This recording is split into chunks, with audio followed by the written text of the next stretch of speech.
सबका जीवन एक ही बात को खोज रहा है, कैसे दुख मिटे, कैसे आनंद उपलब्ध हो।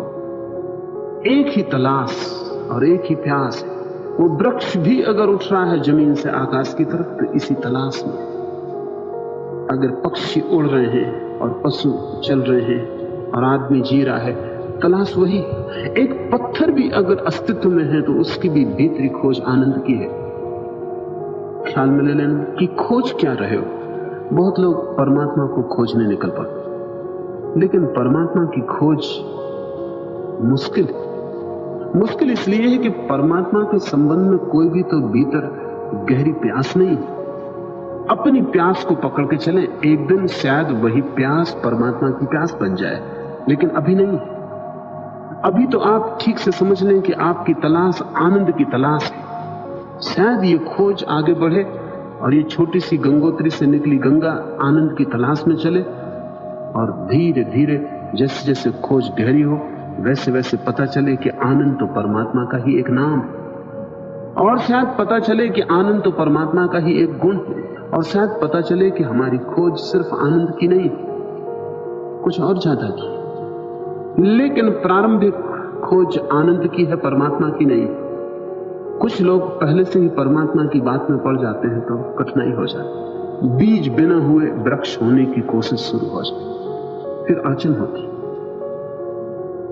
फिर दौड़ धूप बहुत होती, परिणाम कुछ भी नहीं आता। और जब परिणाम नहीं आता तो निराशा पकड़ती है, विषाद घेर लेता है। तो एक बात, आनंद की तलाश के लिए यहां आए, छोड़े परमात्मा को, जल्दी नहीं। आप आनंद की खोज पर यात्रा शुरू करें और अंत परमात्मा की उपलब्धि पर होगा। लेकिन शुरुआत परमात्मा से मत करें। पहली सीढ़ी से ही चढ़ना उचित है और काखागा से ही शुरुआत करनी ठीक है। आनंद सबकी समझ में आता है, फिर वो नास्तिक हो तो भी, फिर वो हिंदू हो या मुसलमान हो या ईसाई हो या जैन हो तो भी, ईश्वर को मानता हो न मानता हो, धर्म को आस्था रखता हो न रखता हो, कोई भी हो, आनंद की खोज सार्वभौम, उससे ही शुरू करें जो सबकी खोज। ये दुनिया में इतने धर्मों का विवाद ना हो, हिंदू और मुसलमान और ईसाई की लड़ाई ना हो, जैन और हिंदू के बीच कलह ना हो, अगर हम सार्वभौम खोज को स्वीकार करें। लेकिन हम ईश्वर की खोज से शुरुआत करते हैं और ईश्वर का हमें न कोई पता है और न ईश्वर को खोजने की कोई प्रबल आकांक्षा है, न हमें प्रयोजन है, तो शब्दों पर लड़ते। फिर जिस ईश्वर का हमें कोई पता नहीं, उसकी हम अलग अलग शाब्दिक व्याख्याएं करते, फिर इन व्याख्याओं में विरोध होता, फिर मंदिर और मस्जिद और गुरुद्वारे खड़े होते और आदमी व्यर्थ ही परेशान होता है। आनंद से शुरू करें, फिर आपकी नास्तिक से भी कोई दुविधा नहीं है, द्वंद्व नहीं है। फिर हिंदू हो या मुसलमान हो, कुछ लेना देना नहीं, क्योंकि जब हम आनंद की खोज कर रहे हैं तो हम उस तत्व की खोज कर रहे हैं जो प्रत्येक प्राणी खोज रहा है, किसी का इंकार नहीं। और धीरे धीरे जैसे जैसे खोज गहरी होगी वैसे वैसे पता चलेगा कि आनंद की खोज अंत में परमात्मा की खोज बन जाए। याद रखें, आनंद खोजना चाहते हैं, त्यागेंगे क्या, चुकाएंगे क्या, किस चीज से आनंद की खोज करना चाहते हैं? आपके पास क्या है जो आप देंगे?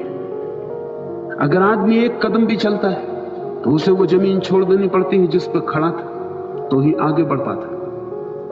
इस जगत में कोई गति नहीं है अगर हम कुछ छोड़ने को राजी ना हो।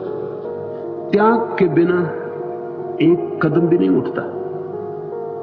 अगर हाथ में मिट्टी पत्थर कंकड़ भरे हुए हैं और हीरे जवाहरात चाहिए तो छोड़ देने पड़ेगी, कम से कम हाथ खाली करना पड़ेगा, व्यर्थ को हटा देना पड़ेगा ताकि सार्थक उतर सके। क्या है आपके पास? आप डर मत जाना। ना तो मैं कहूंगा कि आप धन छोड़ दें, क्योंकि वो आपके पास है नहीं, किसी के पास नहीं है। इस दुनिया में बड़े से बड़ा धनी भी दरिद्र ही होता है, वो है ही नहीं किसी के पास। दो तरह के दरिद्र होते हैं, एक गरीब दरिद्र होते हैं, एक अमीर दरिद्र होते हैं, बाकी दरिद्र ही होते हैं। अभी तक मैंने अमीर आदमी नहीं देखा। पैसे वाले बहुत दिखाई पड़ते पर अमीर नहीं। वे भी पकड़ने की दौड़ में उतने ही हैं जितना गरीब से गरीब आदमी। जैसा भिखमंगा अपने हाथ में जो उसे मिल गया उसे पकड़े हुए, वैसा बड़े से बड़ी तिजोरी जिसके पास है वो भी उतने ही जोर से पकड़े हुए। वो पकड़ एक सी है तो गरीबी एक सी। तो आपके पास धन तो है नहीं, किसी के पास नहीं, इसलिए मैं नहीं कहता कि आप धन छोड़ देना। जो नहीं है उसे आप छोड़ेंगे भी कैसे। मैं आपसे नहीं कहता कि आप अपना जीवन दे देना, वो भी आपके पास नहीं है। जिसका आपको पता ही नहीं है वो आपके पास कैसे हो सकता है। और आप कप रहे हैं प्रतिपल मृत्यु के भय से। अगर आप जीवन ही होते तो आप मृत्यु से डरते क्यों? जीवन की तो कोई मृत्यु नहीं होती, जीवन तो मृत्यु बन कैसे सकता है? लेकिन आप कप रहे हैं मृत्यु से, प्रतिपल मौत आपको घेरे हुए। सब तरह से आप अपने को बचाने की कोशिश कर रहे हैं कि मैं मिट ना जाऊं, मर ना जाऊं, समाप्त ना हो जाऊं। जीवन भी आपके पास नहीं। इसलिए मैं आपसे ना कहूंगा कि जीवन दान कर दे, जो है ही नहीं उसका आप दान भी कैसे करेंगे। मैं तो आपसे वो मांगूंगा जो आपके पास है, और वो मांगूंगा जो सभी के पास है। जैसा मैंने कहा सभी की खोज है आनंद, ऐसी एक संपदा सभी के पास है और वो है दुख। वो आपके पास काफी, वो आपके पास जरूरत से ज्यादा। जन्मों जन्मों से आपने उसके अतिरिक्त तो और कुछ इकट्ठा ही नहीं किया है। आपके पास राशियां लग गई, गौरी शंकर छोटा पड़ जाए, आपने जो दुख के ढेर लगाए हैं वो उससे बड़े, वो भी शर्मा जाए, और शायद हिलेरी और तेंजिंग आपके दुख के ढेर पर चढ़ने में सफल न होगा, वो बड़े। वो जन्मों जन्मों की आपकी मेहनत है। आपने दुख के सिवाय कभी कुछ कमाया नहीं, आप अभी भी कमा रहे हैं। मैं आपसे चाहूंगा कि आप दुख छोड़ दें, आप दुख का त्याग कर दें। कोई आपसे दुख मांगता नहीं, मैं आपसे दुख मांगता हूं। और अगर आप दुख दे सके तो आनंद के लिए रास्ता निर्मित हो जाए। और अगर आप दुख छोड़ सके तो आपको पता लगे कि जो आप सोचते थे कि आप दुख में जी रहे हैं वो आपकी भ्रांति थी, और दुख ने आपको नहीं पकड़ा था, आपने ही दुख को पकड़ा हुआ था। मगर एक बार छोड़े तो ही पता चले कि कौन किसको पकड़े हुए। आप सदा यही पूछते रहते हैं दुख से कैसे छुटकारा हो। आपकी बातों से ऐसे लगता है जैसे दुख ने आपको पकड़ा है और छुटकारा चाहिए। अगर दुख आपको पकड़े हुए तो फिर आप छूट ना पाएंगे। फिर पकड़ ही आपके हाथ में नहीं, दुख के हाथ में। फिर तो आप बेबस, असहाय, और जन्मों जन्मों से नहीं छूट पाए तो अब कैसे छूट जाइएगा। मैं आपसे कहता हूं दुख ने आपको नहीं पकड़ा हुआ है, आप दुख को पकड़े हुए। और अगर आप राजी हुए तो आपको ये समझ में आ जाएगा, न केवल समझ में बल्कि आप छोड़ के भी अनुभव कर लेंगे कि ये छूटता है। और जब आप दुख को छोड़ने की कला में कुशल हो जाते हैं तब आपको पता लगता है कि जो भी आप ढो रहे थे उसके लिए आपके अतिरिक्त और कोई भी जिम्मेवार नहीं था, और आपने जो भी भोगा कोई और कसूरवार नहीं, यह आपकी मर्जी थी। आप दुख चाहते थे। जो हम चाहते हैं वही होता है, और जो भी आप हैं आप अपनी चाहों का फल है। न तो कोई परमात्मा जिम्मेवार है, न कोई भाग्य जिम्मेवार है, किसी को प्रयोजन नहीं है आपको दुखी करने के लिए। सच तो यह है कि यह पूरा अस्तित्व आपको आनंदित करने के लिए तत्पर है। यह पूरा अस्तित्व चाहता है कि आपका जीवन एक उत्सव बन जाए, क्योंकि जब आप दुखी होते हैं तो आप चारों तरफ दुख भी फेंकते हैं। जब आप दुखी होते हैं तो आपके घाव की दुर्गंध सारे अस्तित्व में पहुंचती है, और जब आप दुखी होते हैं तो यह अस्तित्व भी पीड़ा पाता है। ये सारा जगत आपके साथ पीड़ित होता है और आपके आनंद के साथ आनंदित होता है। कोई अस्तित्व की चाह नहीं है कि आप दुखी हों, क्योंकि ये तो अस्तित्व के लिए ही आत्मघात है। पर आप दुखी हैं, और दुखी होने में आपने कुछ व्यवस्था बना रखी, और उस व्यवस्था को जब तक आप न तोड़ दें तब तक आप कभी भी आनंद की तरफ आंख न खोल पाएंगे। आपकी व्यवस्था क्या है? मनुष्य की व्यवस्था क्या है? दुख संग्रहित करने की। वो कैसे इकट्ठा करता है, समझ ले थोड़ा तो शायद छोड़ने में आसानी हो।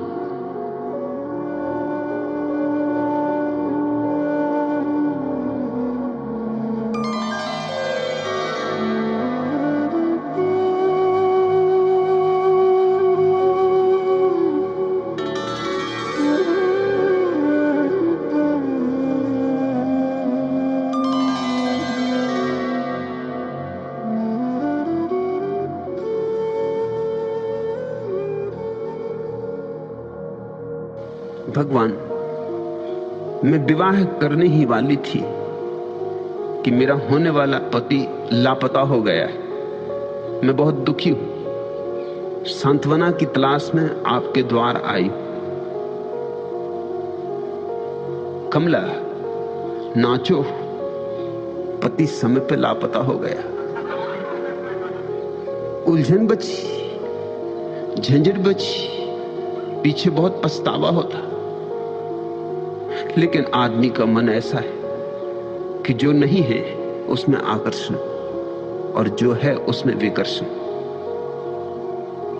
गरीब सोचते हैं अमीर हो जाएं, अज्ञानी सोचते हैं ज्ञानी हो जाएं, भोगी सोचते हैं त्यागी हो जाएं, अविवाहित सोचते हैं विवाहित हो जाएं, विवाहित सोचते हैं मर जाएं, कैसे मर जाएं, कब मर जाएं। जो नहीं है उसकी तरफ दौड़ बनी रहती। तू बच गई। भगवान का हाथ रहा होगा, नहीं तो पति कुछ ऐसे लापता नहीं होते। सद्भाग्य है। अब तू कहती सांत्वना दो। सांत्वना देने का तो अर्थ हुआ कि पहले मैं ये मान लूं कि तेरा जो दुख है वो दुख है, उसे मैं दुख नहीं मान सकता, क्योंकि जिनके विवाह हो गए हैं उनको सुख कहां। जरा चारों तरफ आंख उठा के देख, विवाहितों को देख। एक जोशी ने एक नवयुवक का भविष्य बताते हुए कहा, 25 वर्ष की आयु में तुम्हारा विवाह हो जाएगा। नवयुवक ने घबरा के कहा, लेकिन आपने अभी भी तो बताया था कि मैं कम से कम 50 वर्ष जीऊंगा। जिस दिन विवाह हुआ उसी दिन आदमी मर जाता है, फिर बचता कहां। धब्बू जी चंदूलाल से पूछ रहे थे, चंदूलाल, कोई आदमी गलती कर अपनी गलती का इकरार कर ले तो उसे तुम क्या कहोगे? सत्यवादी, चंदूलाल ने कहा। और उसे जिसने गलती न की हो फिर भी स्वीकार कर ले, उसे तुम क्या कहोगे चंदूलाल? चंदूलाल ने कहा, शादीशुदा।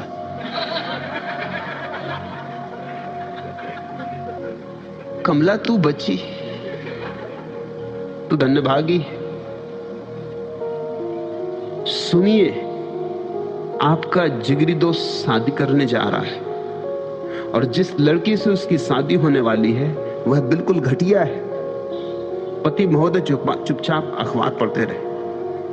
आप भी अजीब हैं, उसका जीवन बर्बाद हो जाएगा और आप चुपचाप बैठे हैं। पत्नी ने फिर कहा, फिर भी पति चुप्पी साधे रहे।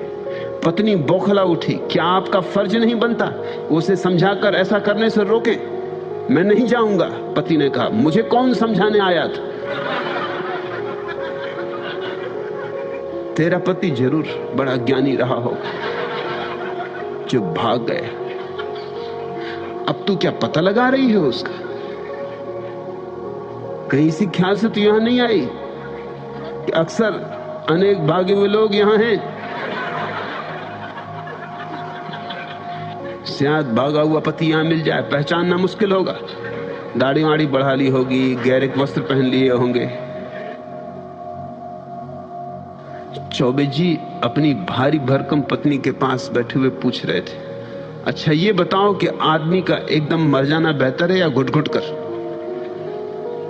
मैं समझती हूं आज के तनावग्रस्त जीवन से छुटकारा पाने के लिए मनुष्य को एकदम मर जाना चाहिए। श्रीमती चौबे ने अपनी राय व्यक्त की। ठीक है, तो अपनी दूसरी टांग भी मुझ पर रख लो, कहते हुए चौबे जी सीधे सोफे पर लेट गए।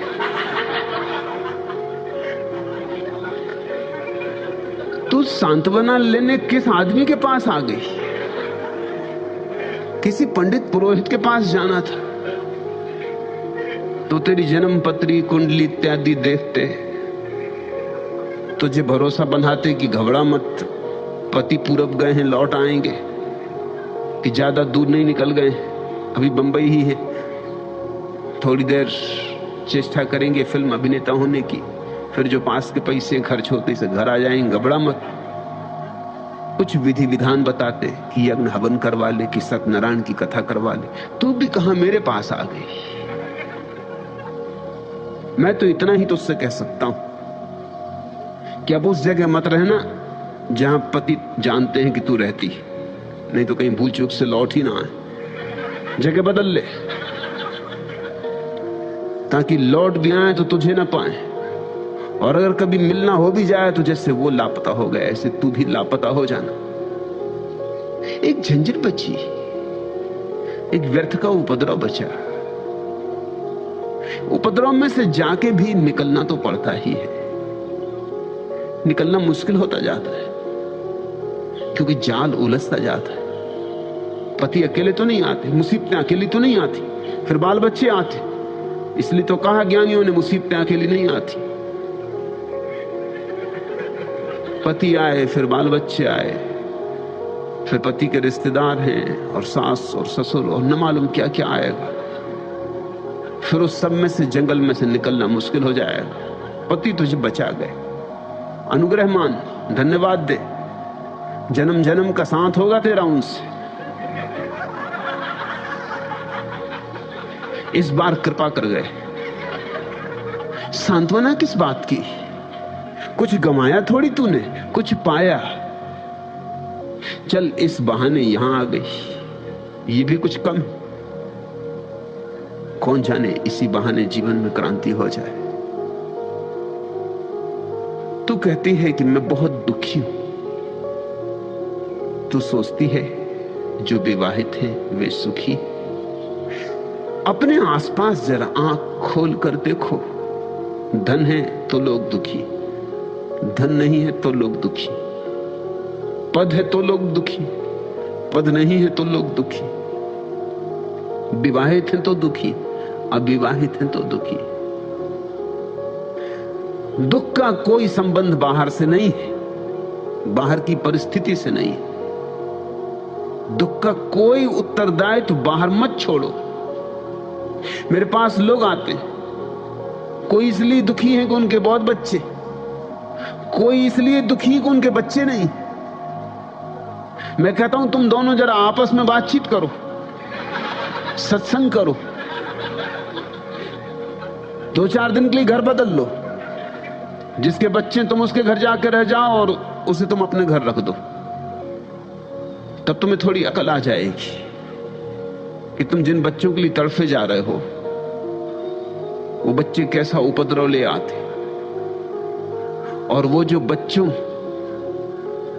से तड़पा जा रहा है उसे जरा एकांत में रहने दो 2-4 दिन, वो भी घबरा जाएगा क्योंकि एकांत में रहने की क्षमता भी नहीं। अकेलापन काटता है। चारों तरफ नजर फैलाओ। बुद्धिमान आदमी वह है जो दूसरों को देख के समझ ले। बुद्धिहीन वह है जो खुद भी गुजर गुजर के ना समझे। जिंदगी बड़ी है, इसमें अगर हर अनुभव करके ही तुम्हें समझना है तो और बहुत बहुत जन्म लग जाएंगे, फिर भी शायद समझ ना हो पाएगी। समझदार तो दूसरे को देख के समझ लेता है, चारों तरफ नजर खोलता है, देखता है कि जिनके पास है उनको क्या है। तब फिर अगर मेरे पास नहीं है तो इस कारण दुख नहीं हो सकता। कारण दुख का कोई और होगा। ना तो पति की मौजूदगी से दुख होता है, ना पति के लापता हो जाने से दुख होता है। दुख तो हमारा आत्म अज्ञान है। तुम झूठे बहाने मत खोजो। दुख तो सिर्फ इसलिए होता है कि हमारे भीतर अभी दिया नहीं जला, ध्यान का दिया नहीं जला, ज्योति नहीं चली ध्यान की। ध्यान की रोशनी है सुख, आत्मज्ञान की अनुभूति है सुख। जिन्होंने अपने को जाना है बस उन्होंने सुख जाना है। से सब लोग तो दुख ही जानते हैं, दुख में ही जीते हैं, दुख में ही मरते हैं। फिर दुख के कारण अलग अलग हो सकते हैं। कोई इस गड्ढे में गिरे, कोई उस गड्ढे में गिरे, इससे क्या फर्क पड़ता है? कोई इस भट्टी में जले, कोई उस भट्टी में जले, इससे क्या फर्क पड़ता है? एक आदमी मरा, राजनेता था, दिल्ली का बड़ा नेता था। बहुत चकित हुआ जब उसे नरक ले जाया गया। उसने कहा कि नरक, मैं वीवीआईपी हूं, नरक मेरे लिए? कुछ भूल चूक हो गई होगी। शैतान भी थोड़ा डरा। वीवीआईपी,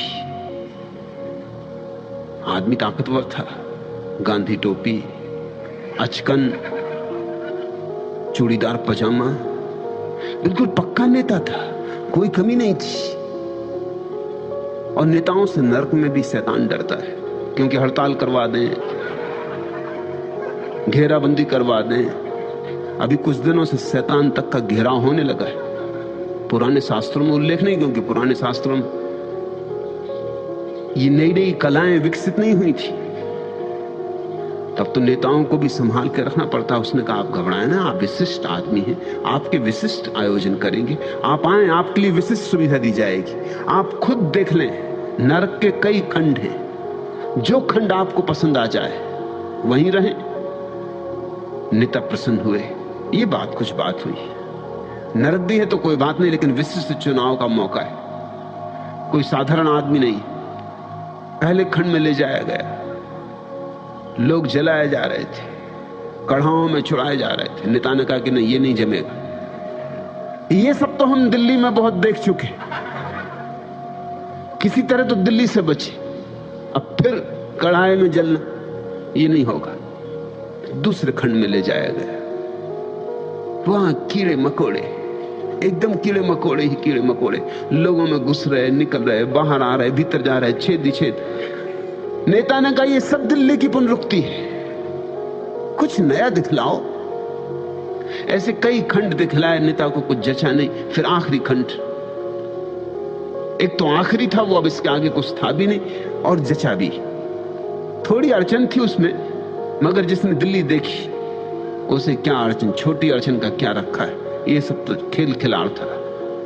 अड़चन इतनी थी कि लोग खड़े थे मलमूत्र में, घुटने घुटने तक। तो नेता ने कहा, इससे हम डरते नहीं, हम तो सौमूत्र पहले पीते थे, ये कुछ हमारा बिगाड़ नहीं सकता, ये ठीक है। तो हम पहले से ही जीवन जल के परिपोषक रहे, ये जगह जमेगी, ये जैसे अपने लिए ही बनाई गई। जरा एक कदम और आगे है, मूत्र तो है ही, मल भी है, एक कदम और आगे, ये जरा आगे की सीढ़ी, ये जरा और सिद्धों के लिए, मगर जमेगी। और लोग प्यालियों में काफी पी रहे थे, खड़े थे घुटने घुटने उसमें। नेता ने कहा कि ठीक, थोड़ी सी तकलीफ, घुटने घुटने मलमूत्र में खड़े होना, मगर यहां मजा ही मजा है। लोग, कोई काफी पी रहा है, कोई कोका कोला पी रहा है। नेता ने कहा, ये भी अच्छा है, दिल्ली में कोका कोला भी मिलना बंद हो गया था। जो जिसका दिल हो, अपने अपनी मौज के लोग, कोई फेंटा पी रहा है, तरह तरह की चीजें पी जा रही हैं, लोग पी रहे हैं। बस एक ही अड़चन है कि घुटने घुटने तक। नेता ने कहा, ये तो कोई अड़चन ही नहीं, ये तो सुख समझो, ये तो हमारे लिए स्वर्ग है। लेकिन बस थोड़ी देर में ही पता चल गया। जैसे ही नेता ने कोका कोला की बोतल हाथ में ली, बस 2-4 घूंट ही मार पाया था कि जोर की घंटी बजी और आज्ञा आई कि अब सब लोग शीर्षासन करें। तब पता चला कि नरक में कहीं भी जाओ, नरक ही है। थोड़ी बहुत देर को कोका कोला भी कहीं कहीं मिलता है, मगर फिर घुटने तक खड़े होना तो ठीक था, मगर शीर्षासन करना, ऐसे नेता को शीर्षासन करना भी आता था। जिंदगी भर और किया ही क्या, सिर के बल खड़े रहे। लेकिन इस मलमूत्र में, यहां लोगों ने अलग अलग नरक चुन लिए, बस इतना ही फर्क समझना। उनके नरकों की तस्वीरें अलग हैं, उनके तस्वीरों के रंग अलग हैं, मगर गहरे में नरक ही नरक है, दुखी दुखी। अगर सुख चाहिए तो सिर्फ एक उपाय, सिर्फ एक मात्र, और वह है स्वयं को जानना। जो नहीं स्वयं को जानता वह तो दुख उठाएगा। विवाहित हो तो विवाह से दुख उठाएगा, अविवाहित हो तो अविवाहित होने से दुख उठाएगा, गरीब हो तो गरीबी से दुख उठाएगा, अमीरी हो तो अमीरी से दुख उठाएगा। उसके भाग्य में दुख है, क्योंकि उसके भीतर सुख की किरण नहीं है। सुख भीतर की घटना है, बाहर से नहीं आता, इसका कोई बहिर्गमन नहीं होता। तुम सुख को अर्जित नहीं कर सकते हो। सुख का कोई भी संबंध तुम्हारे पास क्या है इससे नहीं है, तुम क्या हो इससे है। और तब तुम्हें नरक में भी भेज दिया जाए तो भी तुम सुखी रहोगे, और ऐसे तुम स्वर्ग में भी चले जाए तो भी तुम दुखी रहोगे। तुम जरा सोचो, अगर तुम जैसे हो अभी, ऐसे के ऐसे, तुम्हें उठा के किसी चमत्कार से स्वर्ग में बिठा दिया जाए तो तुम क्या करोगे? तुम सोचते हो कुछ फर्क पड़ जाए? नहीं, जरा भी फर्क नहीं पड़ेगा।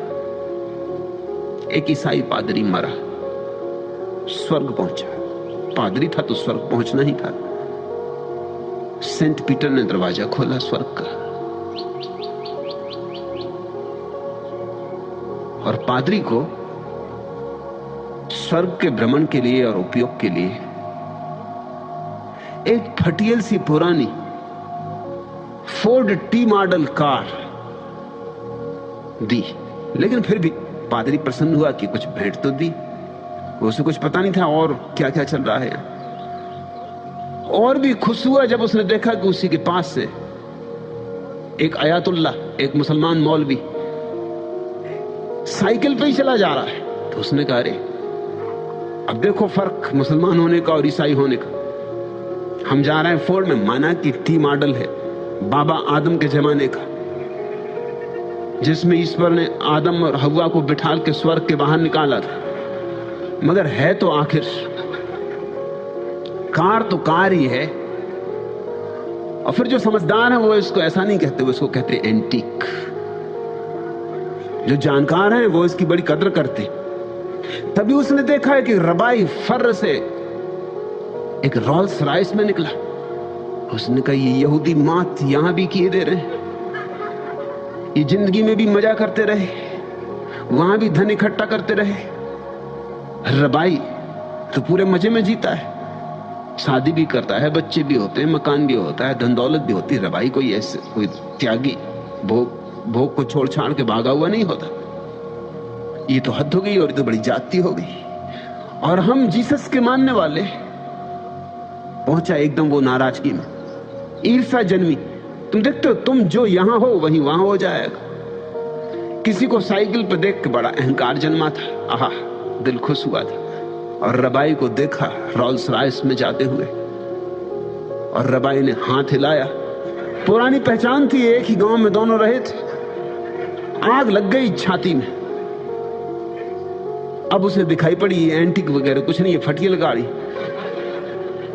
पहुंचा वापस, सेंट पीटर से कहा कि यह अन्याय हो रहा।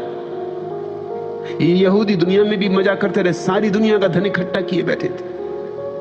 और ये रबाई मैं इसे भली भांति जानता हूं, न कभी इसने पूजा की, न कभी प्रार्थना की, इसको फुर्सत ही नहीं थी। होटल, क्लब, गोल्फ और न मालूम कहां कहां के उपद्रवों में ये रहा। इसने ऐसा कोई पाप नहीं है जो ना किया हो। ये मेरे सामने तो रहता था, इसको मैं भली भांति जानता हूं। हम पूजा कर करके मरे। और ये फोर्ड टी मॉडल, और इस लफंगे को रोल्स रॉयस। सेंट पीटर ने कहा, धीरे आहिस्ता बोलो, वो परमात्मा का निकट रिश्तेदार है। और तुम्हें याद होना चाहिए कि जीसस भी यहूदी थे, उनका भी वो निकट रिश्तेदार है। हम तो बहुत पीछे आए, बाकी दूसरे लोग तो बहुत पीछे आए। पादरी ने छाती पीट ली तो उसने कहा, यहां भी रिश्तेदारी चलती, भाई भतीजावाद नहीं। तुम अगर एकदम से ऐसे कैसे उठा के स्वर्ग भी पहुंचा दिए जाओ तो तुम यही हो, यही रहोगे। यही ईर्ष्याएं, यही वैमनस्य, यही द्वेष, यही स्पर्धाएं तुम्हें वहां भी घेर लेंगी। तुम सुख न पा सकोगे। और तुम अगर अपने अंतस्तर में विराजमान हो जाओ, ध्यानस्थ हो जाओ, तो स्वर्ग यहीं उतर आएगा। स्वर्ग कहीं और थोड़ी है, नरक कहीं और थोड़ी है। ये कोई भौगोलिक स्थितियां थोड़ी हैं। स्वर्ग और नरक तुम्हारी मनोदशाएं। स्वर्ग है स्वज्ञान और नरक है स्व अज्ञान। तो कहती, मैं बहुत दुखी हूं। कमला व्यर्थ दुखी है। कीचड़ से बच गई, अब तेरा नाम कमला है, कमल बन। पति भाग गया, धन्यवाद दे, सदा सदा के लिए अनुग्रह मान। कभी मिल जाए तो चरण छूना, कहना गुरुदेव, हे सदगुरु। तुम्हारी अपरंपार कृपा। ठीक समय रहते तुम भाग गए, और जरा देर हो जाती और घोड़े पे चढ़ जाते, बैंड बाजे बच जाते, तो फिर बचना मुश्किल हो जाता। स्त्रियों का बचना तो और भी मुश्किल हो जाता है, क्योंकि पुरुषों ने उन्हें ऐसा दीन कर दिया है। सदियों सदियों तक उन्हें शिक्षा नहीं दी, क्योंकि शिक्षित हो जाएं तो स्वतंत्र हो जाएं। सदियों सदियों तक उन्हें काम नहीं करने दिया दुनिया में, रोटी रोजी नहीं कमानी थी, क्योंकि वे रोटी रोजी कमाने लगे तो फिर पति की जो मालकियत है वो कहां टिके। जब पत्नी खुद रोटी रोजी कमाने लगे तो फिर इतनी निर्भर नहीं रह जाती। फिर वो ये नहीं कहेगी कि मैं तुम्हारे चरणों की दासी, किस लिए कहेगी। और अगर तुमसे ज्यादा कमाए तो फिर तुम्ही को लिखना पड़े तुम्हारे चरणों का दास। कोई पति पसंद नहीं करता अपने से ज्यादा पढ़ी लिखी लड़की से विवाह करना, कोई पुरुष पसंद नहीं करता, क्योंकि उसमें बड़ी हीनता मालूम होती। कोई पुरुष पसंद नहीं करता कि पत्नी उससे ज्यादा कमाए, क्योंकि तब उसके अहंकार को चोट लगती। तुम्हारा होने वाला पति भाग गया, अच्छा हुआ। सांत्वना मत खोजो, सत्य खोजो। इस अवसर का उपयोग कर लो। इस अवसर को अंतर यात्रा के लिए चुनौती बना लो। पति से तो विवाह चूक गया, क्यों ना परमात्मा से विवाह कर ले, क्यों ना अब महासगाई हो जाए। तो कमला तू कमल हो जाए।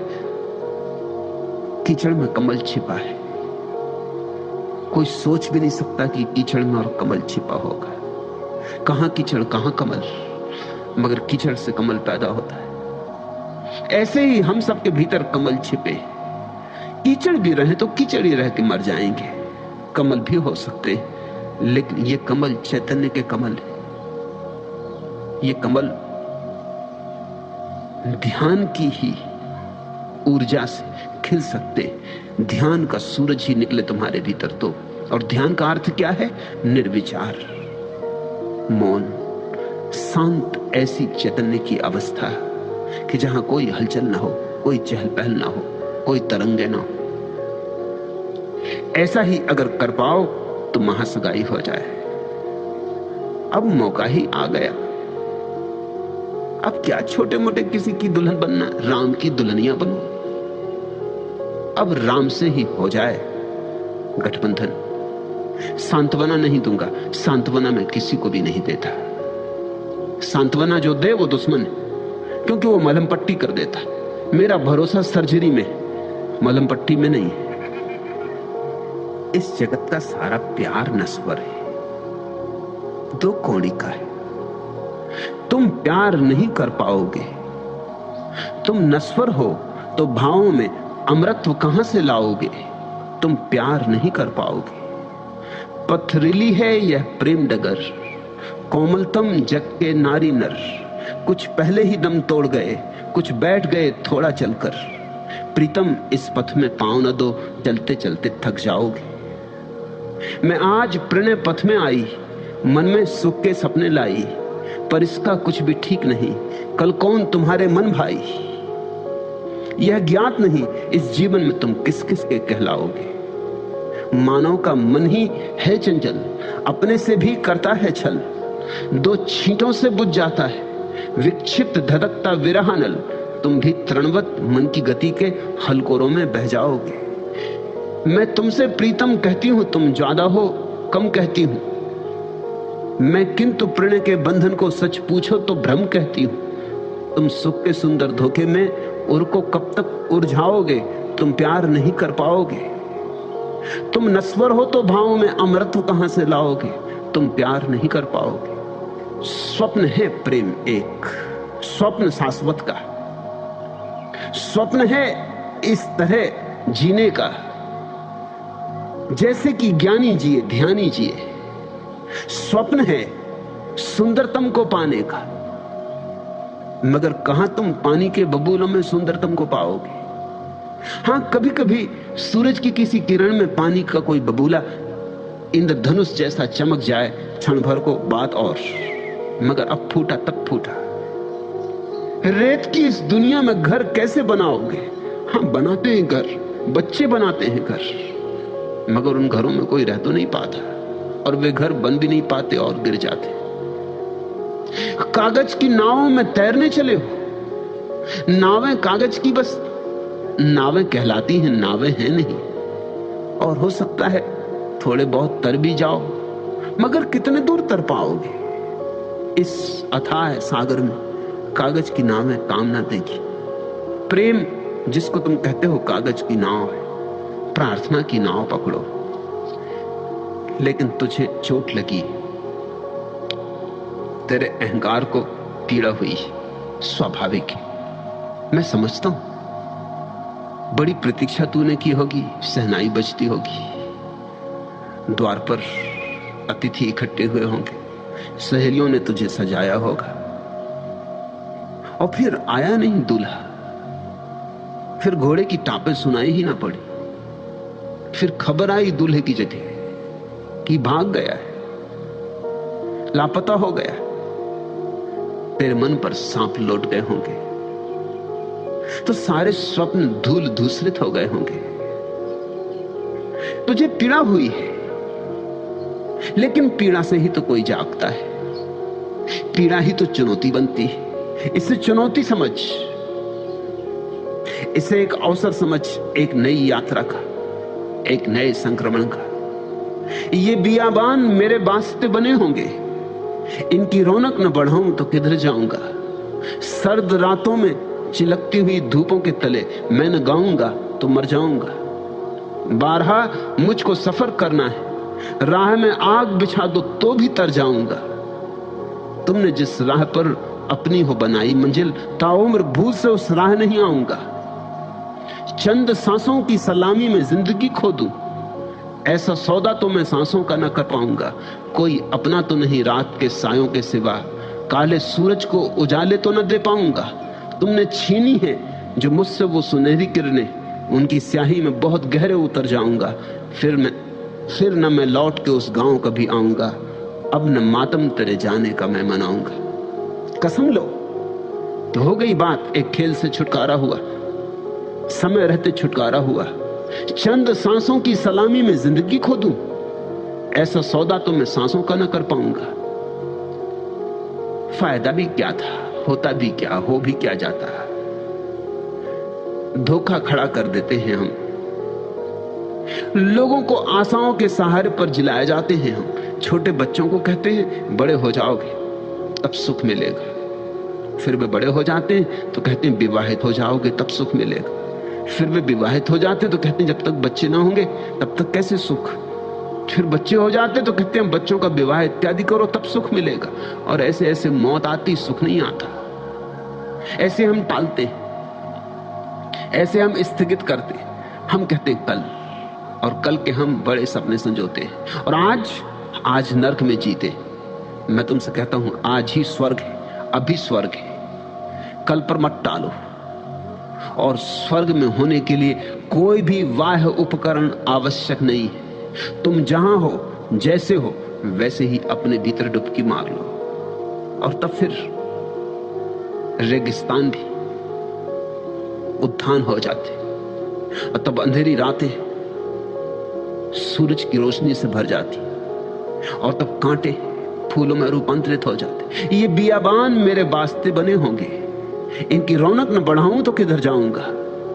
सर्द रातों में चिलकती हुई धूपों के तले मैं न गाऊंगा तो मर जाऊंगा। फिर गीत उठने शुरू होते हैं रेगिस्तानों से भी, मरुधानों के, कांटों से भी, फूलों के, अंधेरी रातों से भी, सुनहली प्रभातों के। चुनौती स्वीकार करो, सांत्वना मत खोजो।